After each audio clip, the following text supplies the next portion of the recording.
लाहौर से वापसी पे गाड़ी रोक कर बकरा ईद के लिए बकरे और कुत्ते कमीने और मोटरवे इस तरफ पारो पार खेत बादल सावन और ठंडी सी शाम। लोग पटोपटी पैड़ हिलाते हुए गाड़ियाँ चला रहे हैं और बहुत फूट गाड़ियाँ चल रही हैं।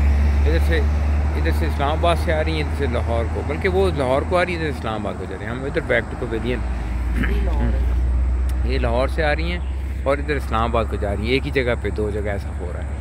ये जो ज़ख्मी आदमी इसने बताया ऐसा हो रहा है यहाँ कि बहुत सारी रश है, लेकिन हम तो एक साईं मुर्शद अपने मुर्शद साईं को छोड़ने आए थे। उसको छोड़ के वापसी पे हमने कहा चलो आओ जूस पीते हैं और गप्पे लगाते हैं। ये वो खेत है जहाँ लास्ट टाइम बहुत उससे पहले एक फीटर लगा था, मैं ये नहाया था, लेकिन अब तो उन्होंने यह दिया सब कुछ और सिर्फ बकरियां नज़र आ रही हैं। बकरे ईद की हमने गाड़ी ठंडी करने के लिए खड़ी की और बाकी अब फिर दोबारा कुत्तों की तरह बैक टू द पवेलियन।